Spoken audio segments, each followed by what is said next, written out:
Roja di segmen Ngobrol Healing keempat.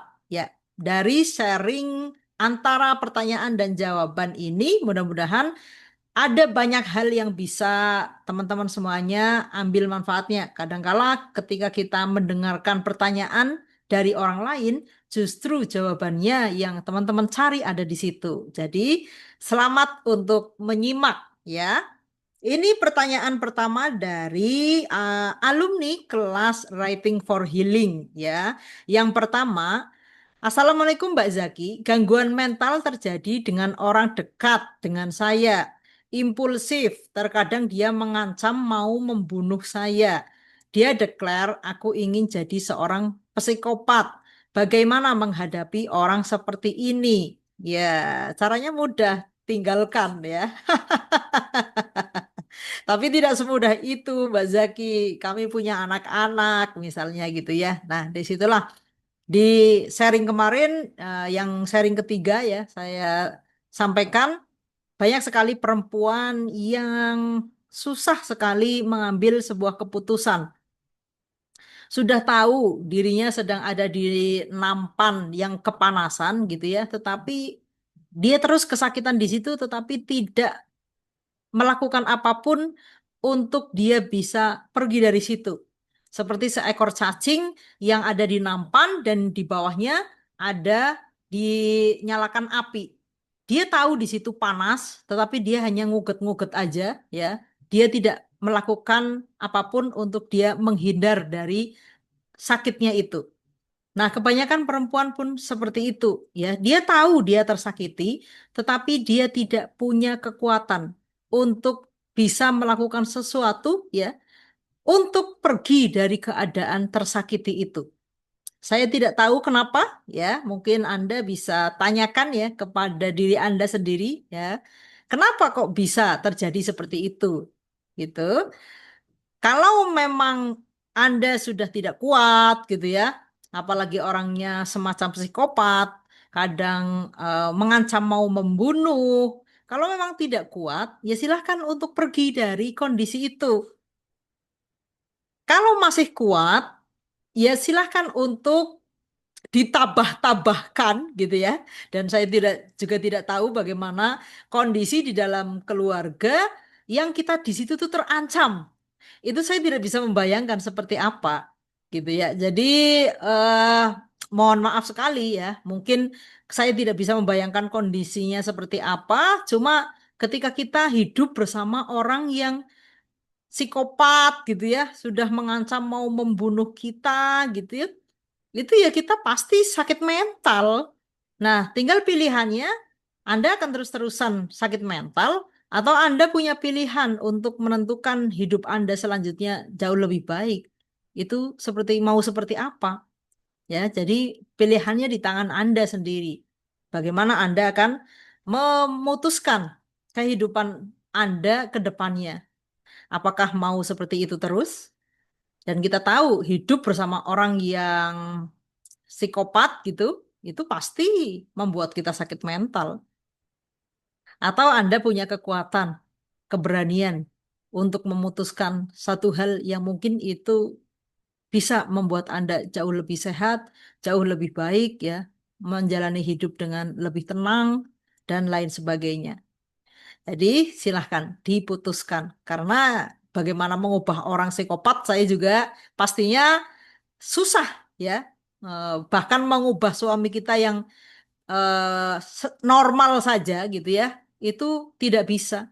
Apalagi seseorang yang memang sudah bawaannya seperti psikopat, itu pasti jauh lebih susah lagi. Jadi tinggal pilihan Anda, apakah masih mau hidup bersama dia ya dengan segala ketakutan gitu ya karena bisa diancam, bisa melakukan hal-hal yang membahayakan nyawa Anda gitu.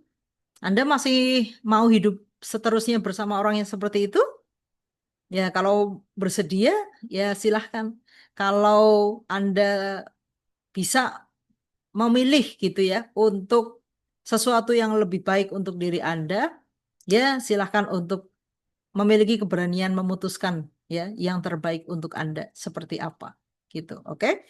Kemudian yang berikutnya pertanyaannya Mbak Zaki, saya dengan adik saya membiayai papa saya yang sudah tua dengan seorang perawat di rumah kontrakan. Setiap bulan saya akan tagih biaya bulanan. Kadang-kadang adik saya akan transfer terlambat.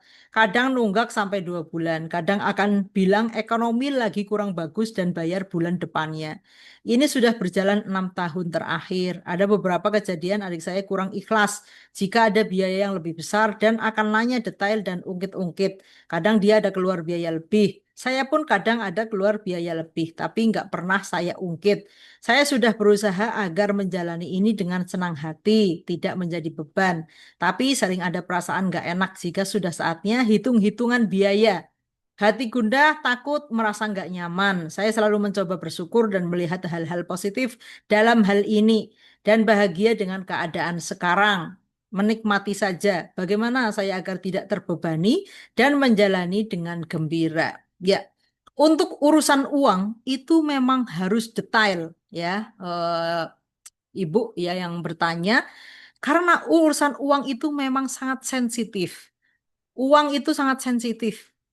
Jangankan kepada saudara ya, kepada pasangan kita saja itu sangat sensitif. Iya kan? Urusan uang dengan pasangan itu sensitif. Apalagi saudara yang notabene udah memiliki keluarga sendiri-sendiri. Jadi untuk urusan keuangan ya dalam hal apapun nih ya untuk teman-teman semuanya memang harus jelas dan tertulis. Kebutuhannya apa saja, misalnya lagi merawat orang tua ya, sewa rumah berapa, sewa untuk membayar perawatnya berapa, obat-obatan berapa, makan berapa dan sebagainya, memang harus jelas rinci apa 1 bulan kebutuhannya berapa itu jelas. Nanti ada tambahan-tambahan biaya, misalnya apa mendadak ada kebutuhan apa dan lain sebagainya, itu pun harus tertulis. Jadi kayak kita sedang apa ya membangun ini perusahaan ya kan keuangannya harus tertulis harus jelas ya uang untuk apa dan sebagainya. Jadi ketika ibu menawarkan atau meminta nih kepada adik, adiknya tuh tahu oh rinciannya seperti ini gitu ya. Kakak saya sudah membiayai lebih misalnya. Oh, ternyata Anda sudah membayar lebih banyak daripada adiknya. Itu adiknya nanti akan lihat, oh ternyata kakak saya lebih besar dari saya. Itu ketahuan. Misalnya, oh saat ini gantian adiknya yang lebih besar. Itu jadi juga ketahuan. Karena sebagai manusia harusnya kita punya apa nurani ya untuk merawat orang tua yang memang sudah tua ya sudah tidak bisa apa-apa, memang harus dirawat anak-anaknya. Hanya antara anak ini ya, antar anak ini yang kadang biasanya jadi ribet karena masalah keuangan. Merasa kita itu lebih banyak berjasa mungkin gitu ya, atau mungkin adiknya merasa apa tuh uang terus yang diminta ya kita nggak tahu ya apa yang dirasakan oleh adiknya tetapi ketika itu terinci dengan jelas ini kebutuhan orang tua kita ayo kita sebagai anaknya bagi 2 gitu atau ketika saya ada uang lebih saya tidak masalah saya lebih besar tapi ada catatannya nih kemarin bulan kemarin saya memberikan lebih besar nih dan aku tidak masalah yang penting di situ ada tuh catatannya keuangannya seperti apa. Nah, misalnya setiap bulan itu kadang molor ya, bilangnya lagi ekonomi susah, jadi belum ada, baru bulan depan dikasih.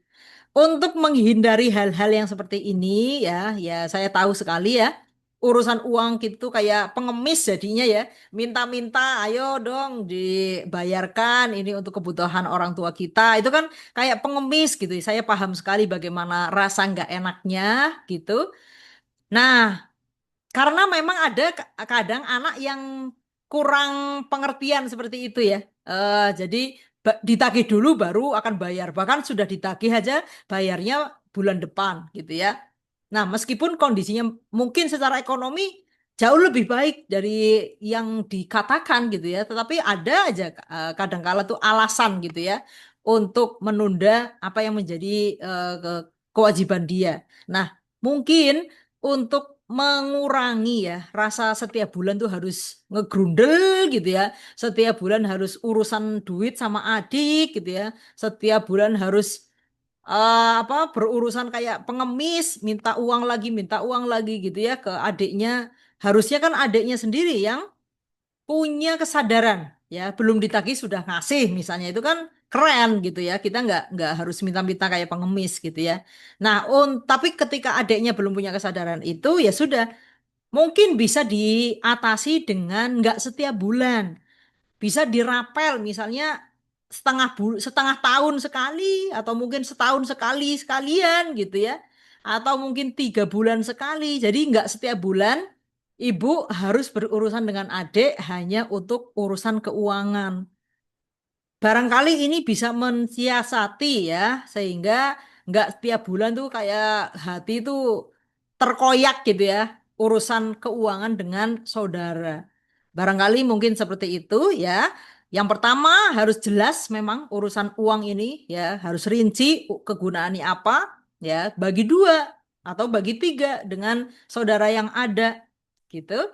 Kemudian yang kedua, kalau memang setiap bulan itu berat gitu ya, kita harus ngomongin lagi duit, minta lagi ya. Ibaratnya kayak harus hitung-hitungan kayak pengemis gitu. Ya, bisa juga dilakukan per 3 bulan atau per setengah tahun ya, atau bahkan mungkin setahun sekalian gitu ya.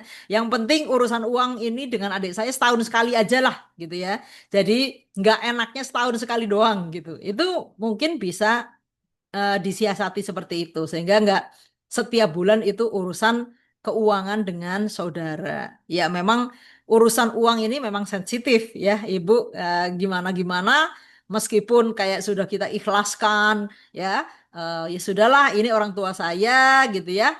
Saya ikhlas untuk istilahnya mungkin mengurusi, bahkan mungkin membiayai lebih banyak, itu ya bagus gitu. Karena dari situ mudah-mudahan ya keikhlasannya ibu ini akan mendatangkan rezekinya ibu jauh lebih besar. Mudah-mudahan seperti itu ya. Karena saya lihat ya orang-orang yang beliau membiayai orang tuanya gitu, itu tuh rezekinya lancar. Meskipun ya tantangannya ya ada ketidaknyamanan ya. Kayaknya kok cuma saya aja gitu yang mengurus orang tua, padahal anaknya orang tua kan bukan hanya saya gitu ya. Nah, ini kalau sudah bisa ikhlas itu hebat sekali ya, tetapi memang nggak mudah. Kalau memang belum bisa nggak apa-apa. Tetap aja tagih ya apa yang menjadi tanggung jawab adiknya. Ya, dan ini memang perlu komunikasi atau mungkin dulu sudah pernah dikomunikasikan, bisa jadi perlu diperbaharui nih komunikasinya. Kita mau gimana nih misalnya gitu ya untuk ngerawat ayah kita, papa kita mau gimana itu tuh dimusyawarahkan lagi biar ibunya nggak gondok ya, karena aduh harus eh, ngomong lagi minta uang lagi, apalagi yang dimintain juga wulet. Wulet itu bahasa Jawa ya, bahasa Indonesianya tuh apa? Susah gitu, dimintain uang tuh susah, banyak alasan dan lain sebagainya itu kan bikin kita gemes gitu lah ya. Nah, itu silakan dikomunikasikan lagi. Gimana baiknya ya agar ibu juga tidak merasa kesel gitu. Karena itu wajar, kesel itu wajar apalagi masalah keuangan. Karena masalah uang ini memang sensitif sekali. Kalau bisa ikhlas itu luar biasa. Tetapi kalau belum bisa ikhlas ya nggak apa-apa, nggak harus gitu ya. Karena ini memang tanggung jawab semua anak-anaknya. Gitu Ibu, semoga bisa membantu ya. Untuk teman-teman yang lainnya juga, ketika punya orang tua yang harus dibiayai, harus dirawat dan lain sebagainya, silakan untuk dimusyawarahkan dengan saudara-saudara dengan yang paling baik. Ya, misalnya ada saudara yang ekonominya lebih baik, ya silahkan membantu keuangan lebih besar. Ada yang saudara ekonominya mungkin kurang, silahkan membantu dengan tenaga yang lebih besar. Itu nanti jadinya seimbang, nggak saling iri-irian. Ya, misalnya yang punya tenaga harus merawat gitu ya. Sementara yang punya uang nggak pernah mau ngasih uang, itu kan jadi bikin iri dan dengki, bikin jengkel gitu ya.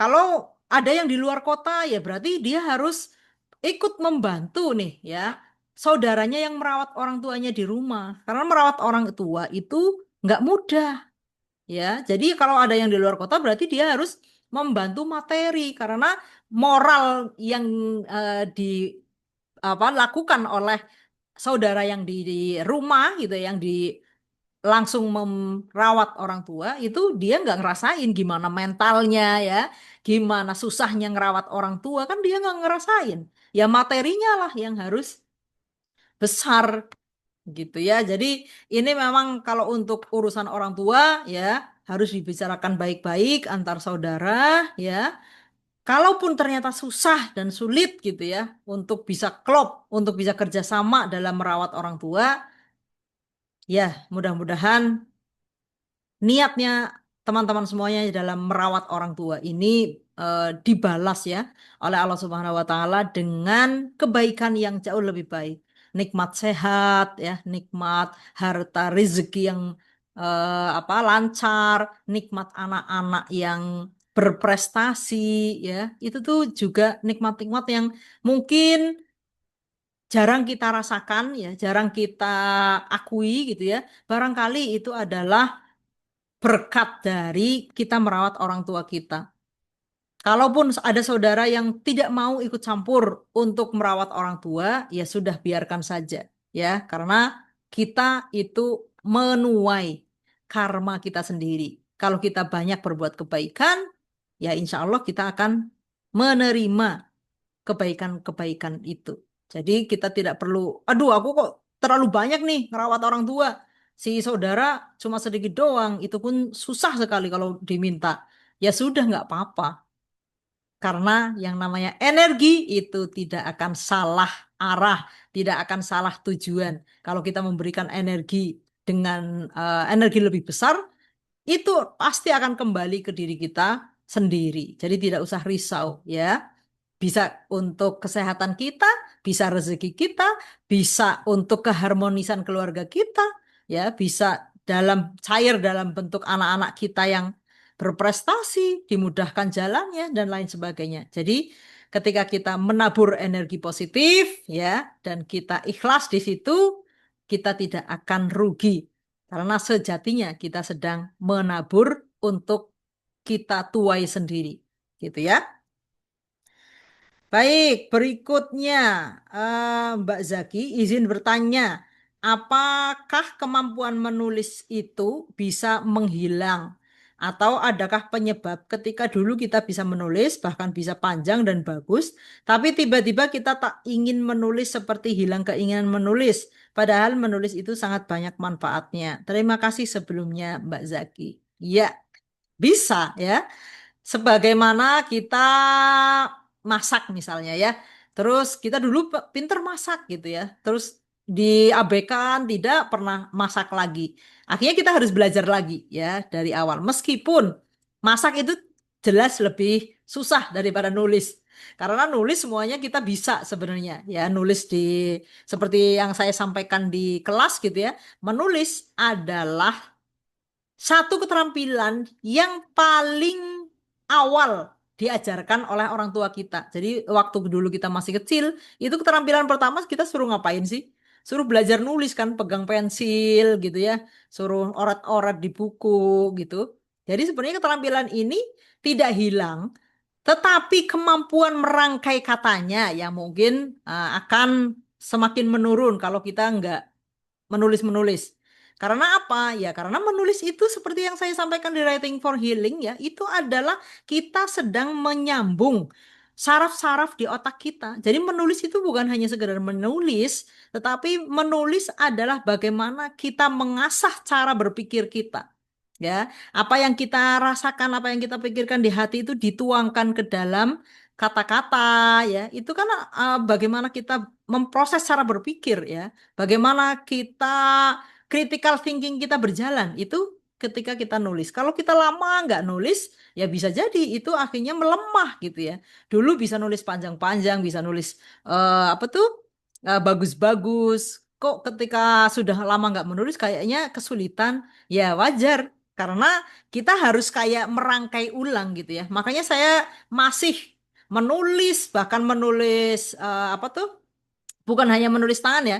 Menulis tangan biasanya saya lakukan untuk jurnal syukur ya, ataupun meluapkan apa yang saya rasakan hari itu, ataupun eh, sebagai saya besok mau ngapain gitu tuh saya tuliskan tangan.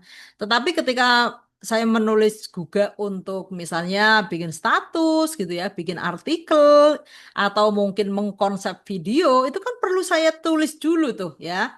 eh, apa sih saya mau ngomong apa, saya mau men-sharing apa, itu kan saya tulis. Dan itu dalam proses menulis itu ada proses bagaimana kita merangkai cara berpikir kita. Ya, terus kok bisa hilang sih kemampuan menulisnya? Ya ini kalau ini kembali ke motivasi. Mungkin kita tahu caranya menulis gitu ya, tetapi kita bukan bagaimana caranya menulis, tetapi mengapa kita menulis itu yang lebih penting. Sebagaimana orang yang tahu caranya mandi, tetapi malas mandi, ya akhirnya golar-goler aja di kasur seharian nggak mandi-mandi. Bukan karena dia tidak tahu caranya mandi kan, tetapi karena dia tidak punya mengapa dia harus mandi. Nah, setelah 3 hari goler-goler di kasur gitu ya, males banget mandi, baru badannya mulai gatal-gatal, mulai bau gitu, dia akhirnya baru memiliki alasan mengapa dia harus mandi. Akhirnya dia mandi, meskipun dia sebelumnya itu nggak apa, eh, apakah dia ini ya googling caranya mandi dan sebagainya? Kan enggak ya. Dia tahu caranya mandi seperti apa. Ketika dia sudah tahu mengapa dia harus mandi, dia pasti tahu caranya mandi seperti apa. Iya kan? Demikian juga menulis. Kita tahu kok caranya nulis seperti apa. Cuma yang membuat kita tidak menulis adalah karena kita tidak memiliki mengapa. Ya, mengapanya kita nggak punya. Mengapa sih kita harus nulis? Gitu tuh kita nggak punya. Kalau kita sudah punya mengapa aku harus nulis, itu akan terdorong dengan sendirinya, ya kita akan nulis. Bagaimana caranya itu nanti akan mengalir dengan sendirinya, ya. Jadi, wah bagaimana ya caranya nulis? Aku kok udah lupa. Tetapi kalau mengapanya ini ada, itu akan terlaksana, ya. Bagaimana menulisnya nanti akan mengalir terus. Sebagaimana ketika kita sudah tahu mengapa mandi, ya akhirnya mandi ya kita udah tahu caranya mandi seperti apa gitu ya. Dan menulis untuk yang dibaca orang lain apalagi ya, itu butuh keterampilan yang terus-menerus. Seperti saya pun masih belajar untuk menulis buku terus-menerus ya, karena yang apa kalimat atau bahasa yang kita sharingkan ke orang itu kan ada ini ya, ada yang harus kita pelajari, ada yang harus kita, oh ini bagus apa enggak ya ketika dibaca orang kayak gitu ya. Kecuali ketika kita menulis untuk diri sendiri. Itu kan bebas, terserah mau ngomong apa gitu ya. Meskipun ketika kita sering sekali menulis untuk diri sendiri, itu ketika kita akan menulis untuk orang lain itu akan jauh lebih mudah. Karena apa? Karena sudah terbiasa menulis, merangkai kata, menuangkan apa yang ada di dalam pikiran dan perasaan kita, ya, sehingga ketika kita mau menulis untuk orang lain, yang untuk dibaca orang, ketika kita sudah terbiasa nulis untuk sendiri, itu akan jauh lebih mudah. Ya, jadi teman-teman, bukan karena tidak bisa atau menurun kualitas cara kita menulis ya, tetapi karena kita tidak menemukan mengapa kita harus menulis, sehingga kita akhirnya tidak menulis. Sehingga apa? Kemampuan kita untuk membuat tulisan yang bagus gitu menurun. Bagaimana caranya agar bisa kembali? Ya dilatih lagi. Temukan mengapanya, mengapa Anda mau menulis, kenapa Anda harus menulis, kemudian latih lagi, insya Allah nanti bisa kembali lagi, bahkan mungkin jauh lebih bagus dari sebelumnya. Oke, kemudian pertanyaan selanjutnya, Mbak Zaki, nambah pertanyaan ya. Ketika kita merasa tidak nyaman di lingkungan kerja, sebaiknya fight or go. Nah, ini tergantung ya. Karena dalam sebuah lingkungan gitu, ketika mungkin kita nggak nyaman gitu, terus kita langsung pergi gitu. Kemudian di misalnya di kantor A. kita nggak nyaman di perusahaan A, nggak nyaman kita langsung pergi gitu ke kantor B, perusahaan B. Di situ nggak nyaman lagi, kita pergi lagi ke perusahaan C misalnya ya. Itu karena katanya, maksudnya ya, karena sudah banyak belajar ilmu pemberdayaan diri, kita harus nyaman untuk memiliki vibrasi yang bagus misalnya gitu. Tetapi kita harus paham juga bahwa di manapun kita tuh pasti menemukan hal-hal yang bikin kita nggak nyaman. Apalagi itu ketika berurusan dengan orang lain. Jangankan berurusan dengan orang lain, berurusan dengan suami kita saja, berurusan dengan anak-anak kita saja, berurusan dengan saudara-saudara kita saja. Itu tuh banyak sekali konfliknya. Iya kan? Tetapi apakah kita, oh kok saya sudah nggak nyaman nih dengan suami, terus ganti suami gitu. Kita nggak nyaman nih dengan anak saya, akhirnya ganti anak, anaknya dibuang gitu ya. Kan nggak seperti itu kan. Nah, jadi ketika kita bekerja, itu pun juga sama. Ya, kita akan menemukan sesuatu yang nggak nyaman pasti, karena di situ ada orang lain.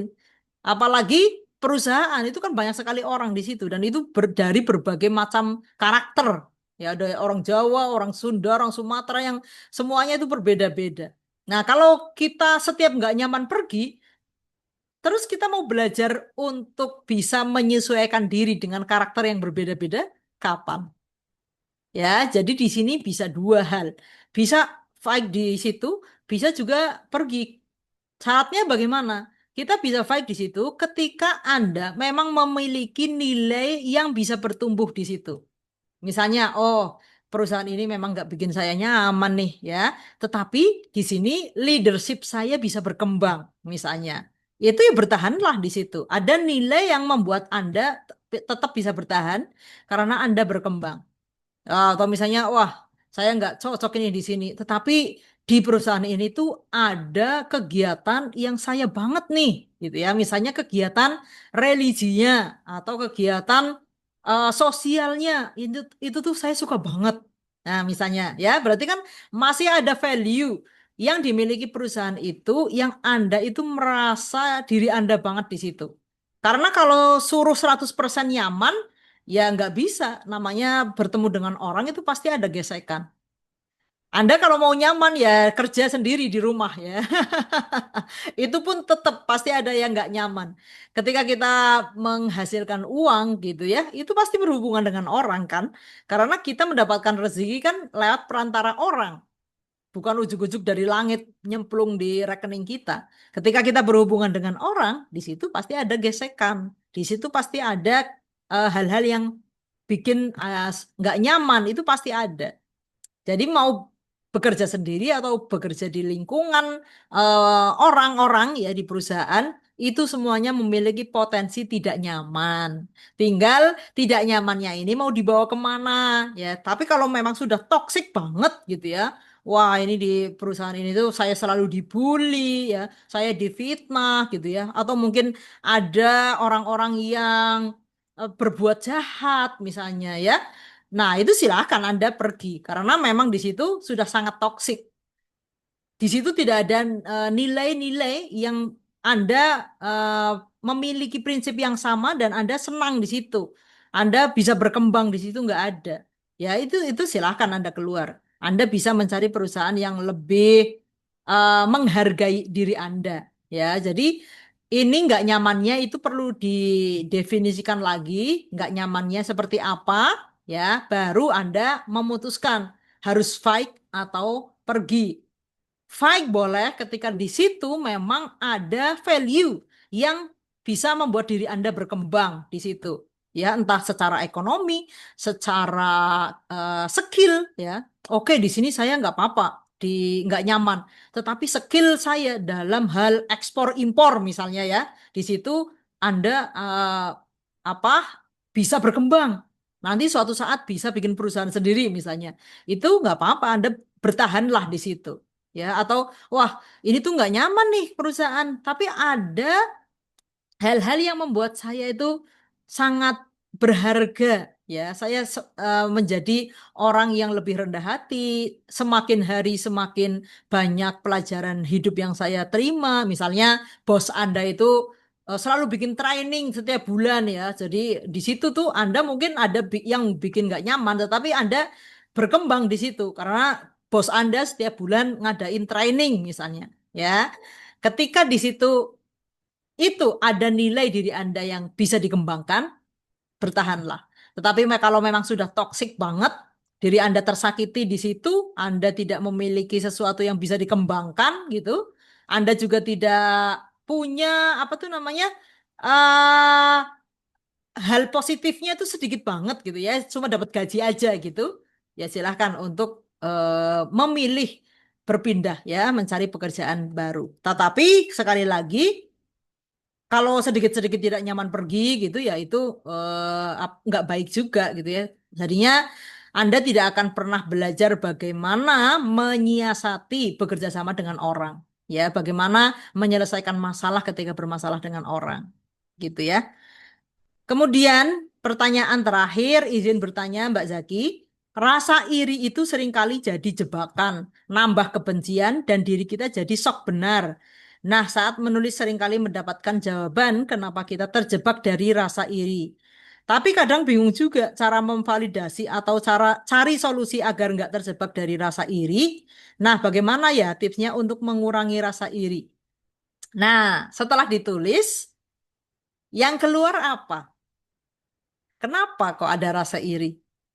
Ya, biasanya kalau kita sudah menuliskan ya masalah kita, wah, rasanya kok aku iri banget ya ngelihat temenku yang sudah sukses, kayaknya dia happy banget gitu ya. Wah, saya tuh iri ya lihat tetangga bisa beli ini, bisa beli itu. Nah, misalnya, nah setelah Anda menulis, apa yang Anda dapatkan? Kenapa kok ada rasa iri? Nah, biasanya kan terungkap tuh di situ. Nah, ini saya hanya menebak-nebak aja ya. Misalnya rasa iri itu karena kita membandingkan diri kita dengan orang lain. Misalnya, wah saya kok masih begini aja ya. Ternyata orang lain itu sudah bisa keliling dunia, bisa S3, ya, bisa punya mobil bagus, ya. Anak-anaknya di sekolah-sekolah yang elit, ya. Mungkin itu bikin Anda iri. Nah, berarti kan ada perbandingan. Irinya itu karena ada perbandingan, teman Anda lebih baik menurut Anda dari Anda. Sehingga Anda tuh nggak seneng. Iri kan nggak seneng ya, nggak seneng melihat kelebihan orang. Nah, kalau ini dipupuk terus, nanti jadinya dengki ya. Bukan hanya nggak seneng melihat kelebihan orang lain, tetapi juga berharap kelebihan orang lain itu diambil, kemudian Anda yang dapat keberuntungan atau kelebihan itu. Nah, itu kan. Ya, jadi iri itu masih mending ya, masih adiknya dengki. Nah, tetapi ini juga harus kita segera atasi agar nggak naik level jadi dengki gitu ya. Bukan hanya nggak suka orang lain berhasil, ya bukan hanya nggak suka lihat kebahagiaan orang lain gitu, tetapi nanti kalau sudah di level dengki itu pengennya orang lain celaka gitu ya, pengennya orang lain tuh nggak dapat nikmat itu, harusnya aku yang dapat. Nah itu sudah dengki kalau seperti itu ya. Jadi gimana nih agar terhindar dari iri? Berarti yang pertama apa? Iri itu terjadi karena perbandingan. Kita melihat orang lain lebih dari kita dan kita nggak suka. Berarti untuk tidak iri, kita jangan membandingkan. Kita punya kehidupan kita sendiri-sendiri. Harus kita tanamkan nih kesadaran ini. Kita hidup ya, kita lahir, kita apa? Menjalani episode hidup ini itu masing-masing orang berbeda-beda. Jadi tidak perlu dibandingkan antara diri kita dan orang lain. Karena ketika kita membandingkan, wah kok aku baru segini ya penghasilannya, kok orang lain kok bisa miliaran ya. Nah, itu akhirnya kan iri tuh. Wah, apa melihat mereka bisa jalan-jalan, bisa beli ini dan itu, kitanya sakit hati gitu ya, nggak suka, nggak bahagia. Nah, kalau kita mau untuk tidak iri ya jangan membandingkan. Ya, saya seperti saya, mereka seperti mereka. Akhirnya apa kalau sudah begitu? Kita lebih bersyukur atas diri kita, atas pencapaian kita. Oh, alhamdulillah ya. Dulu kita belum punya rumah, sekarang sudah punya rumah. Meskipun sederhana, alhamdulillah ya. Oh, dulu suami saya galak, sekarang sudah sayang, sudah lebih sayang sekarang, alhamdulillah. Oh, anak-anak saya ya, dulu susah banget kayaknya diatur, sekarang sudah pada gede-gede, sudah pada mandiri-mandiri, cantik-cantik, ganteng-ganteng, alhamdulillah.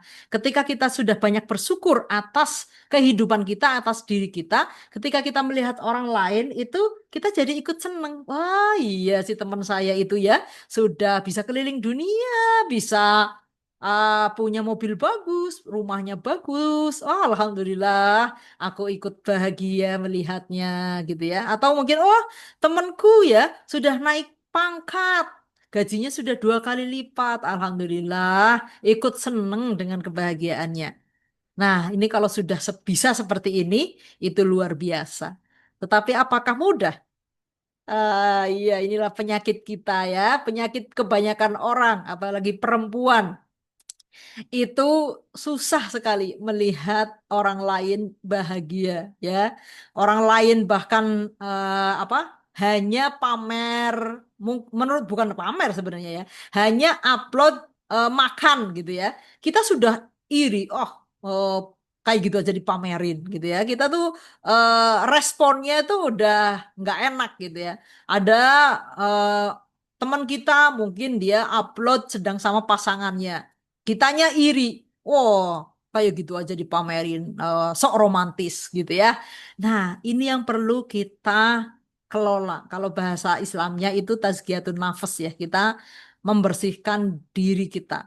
Nah, sebenarnya dari menulis itu bisa kok teridentifikasi ya. Kita tuh irinya kenapa sih kok bisa jadi iri itu kenapa gitu ya.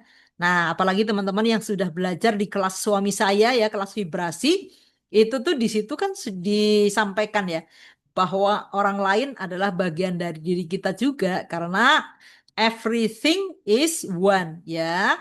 And everything is connected. Semua itu satu, semua itu saling terhubung. Ketika kita iri melihat orang lain, itu ya akhirnya kita yang sakit hati sendiri dan kita juga akan stagnan di sini-sini aja, nggak kemana-mana ya. Rezekinya, hubungan kita, ya, keluarga kita, ya akhirnya seperti ini aja. Mungkin saya bukan orang yang begitu baik gitu ya, bisa bahagia melihat orang lain bahagia gitu ya. Itu juga perlu proses yang panjang gitu ya, dan itu juga nggak 100% sudah saya bisa itu juga belum saya akui. Tetapi saya yang sekarang itu jauh lebih baik dari yang dulu. Mungkin saya dulu juga irian gitu ya, irian dengan keberhasilan orang kayak gitu tuh irian. Tetapi ketika saya semakin belajar pemberdayaan diri, itu saya semakin memahami bahwa ketika kita bahagia dengan nikmat yang diberikan Allah kepada orang, itu kita tuh akan tertular. Kita tuh akan ngikut gitu. Tapi kan kadang kita nggak susah menyadari ini. Contoh kecilnya saja. Dulu waktu saya masih tinggal di Purwokerto di desa itu ya, saya belum menikah gitu. Saya itu ada iri gitu, iri dengan teman-teman yang bisa kuliah di luar negeri gitu ya, iri dengan teman-teman yang sudah keterima di pekerjaan yang bonafit gitu tuh saya iri gitu. Tetapi iri saya, alhamdulillahnya gitu ya, diberikan kekuatan untuk saya itu iri tapi iri yang positif. Jadinya ketika melihat eh, teman-teman yang seperti itu, saya itu tergerak. Saya apa ya yang bisa saya lakukan agar saya itu juga nggak gini-gini aja. Nah, kan dari situ saya akhirnya mulai menulis. Meskipun saya tinggal di desa, tetapi saya punya alasan nih bahwa barangkali saya bisa menjadi seorang penulis. Akhirnya apa yang terjadi? Beneran, alhamdulillah saya jadi seorang penulis. Buku saya bisa diterima di penerbit gitu dan ada di toko-toko buku waktu itu. Ya, jadi ketika kita iri, coba gunakan dengan eh, iri yang positif. Kalau saya iri dengan mereka, saya harus ngapain nih untuk mengupgrade diri saya? Nah, tetapi waktu itu bukan hanya iri positif yang saya lakukan, tetapi saya juga bagaimana saya bahagia ketika melihat dia. Makanya saya suka like, ya suka komen gitu ya. Ketika mereka orang-orang yang menurut saya hebat itu mencapai apa yang sesuatu yang saya nggak punya gitu. Mereka ada di luar negeri, mereka punya jabatan dan lain sebagainya. Saya like, saya turut wah bahagia dengan keberhasilan mereka gitu ya. Dan akhirnya apa? Ya alhamdulillah Allah memberikan saya jalan ya untuk saya juga bisa kok keliling negara-negara di luar negeri gitu ya. Saya bisa kok akhirnya memiliki penghasilan yang lumayan kayak gitu tuh akhirnya nututi gitu. Nah, jadi kalau ketika kita iri, kita tuh rugi sebenarnya. Ya, rugi karena kita sakit hati. Kemudian rugi yang kedua, kita nggak akan mendapatkan seperti yang mereka dapatkan karena kita sudah iri gitu. Apalagi dengki ya, semakin tidak akan dapatkan lagi ya. Tetapi ketika kita bisa bahagia dengan kebahagiaan orang lain, kita tuh justru akan mendapatkan dua hal. Hati kita ikut bahagia ya ketika melihat kebahagiaan orang lain. Kemudian yang kedua, bisa jadi kita tuh akan ngikutin apa yang jadi rezekinya dia, ya. Ada orang umroh, wah alhamdulillah ya, saudara saya bisa umroh, teman saya bisa umroh ya. Bisa jadi tahun depan Anda loh yang umroh. Atau mungkin wah alhamdulillah wah bahagia ya lihat pasangan yang harmonis gitu. Ya, bisa jadi nantinya Anda dan suami Anda yang menjadi pasangan yang harmonis. Melihat anak-anaknya tetangga gitu ya, kayaknya tuh mereka tuh pinter-pinter gitu ya. Anda senang juga dengan itu. Siapa tahu nanti anak-anak Anda juga akan seperti pinter-pinter seperti mereka dan lain sebagainya ya dalam hal apapun. Mungkin ini memang terlalu idealis gitu ya. Bisa bahagia melihat orang lain bahagia, tetapi ini memang terbukti. Dan di sosial media itu adalah latihan paling mudah dan paling nyata ya di sosial media kan apalagi yang ini ya kayak bukan TikTok ya. Kalau TikTok kan banyak kan orang orang lain kita nggak kenal.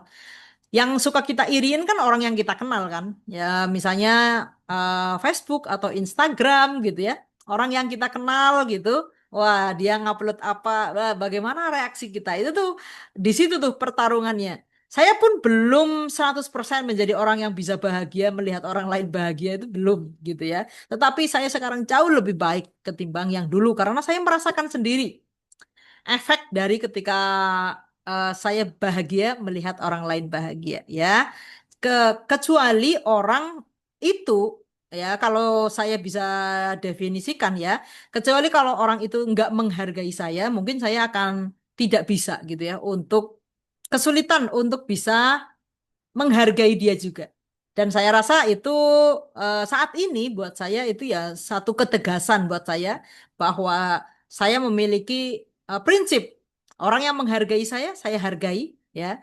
Orang yang nggak menghargai saya ya sudah saya lepaskan. Saya tidak ikut campur ya di dalam kehidupannya dia. Dia mau ngapain terserah saya nggak ikut campur. Nah mungkin itu yang sharing dari saya. Kalau Anda bisa jauh lebih baik dari saya, ya alhamdulillah, gitu ya. Tetapi selama orang itu tidak resek dengan saya akan turut bahagia ya dengan pencapaian-pencapaian sebesar apapun yang mereka alami, gitu. Jadi eh, kalau dibilang kuncinya gimana agar kita nggak iri, ya, ya kita bersyukur dengan kehidupan kita, kemudian kita turut bahagia dengan apapun yang menjadi nikmat orang lain. Karena orang lain itu sesungguhnya adalah cerminan dari apa yang sebenarnya kita mau ikuti. Ketika kita bahagia dengan kebahagiaan orang lain, insya Allah kita tuh nyambung gitu. Ya, meskipun dalam waktu yang tidak terprediksi kapan. Oke, itu saja mungkin 5 pertanyaan dari teman-teman alumni kelas Writing for Healing. Untuk teman-teman semuanya yang mau ikut kelas Writing for Healing, boleh daftar gitu ya, karena saya akan mengadakan kelas Writing for Healing terakhir di tahun ini, tanggal 27 Juli tahun 2025. Ya, banyak sekali alumni-alumni yang sudah merasakan manfaat dari Writing for Healing, ya, terutama yang memang praktik, ya, setiap hari praktik, bahkan sampai sekarang masih praktik itu merasakan manfaat dari terapi menulis ini. Saya melakukan terapi menulis ini itu sudah sejak 15 tahun yang lalu sebelum saya menikah dan saya langsung mendapatkan dampak positifnya ya, apa yang terjadi ke dalam diri saya saat saya melakukan menulis ya. Jadi dulu sebelum menikah saya mungkin kondisinya tidak baik-baik saja, tetapi alhamdulillah dengan pelantara menulis saya bisa melalui kondisi yang menurut saya waktu itu berat dengan jauh lebih baik ya sampai saat ini. Jadi teknik menulis ini adalah teknik yang sangat powerful untuk mengatasi diri kita yang mungkin sedang tidak baik-baik saja agar kita menjadi lebih sehat lahir dan batin. Silahkan untuk kontak di bawah ini ya, WA ya, 085227 427 995. Sampai ketemu di kelas Writing for Healing hari Minggu tanggal 27 Juli 2025. Rasakan manfaatnya menulis, nikmati keajaiban dari teknik menulis untuk healing. Dari saya cukup sampai di sini dulu. Sampai ketemu di video selanjutnya. Wassalamualaikum warahmatullahi wabarakatuh.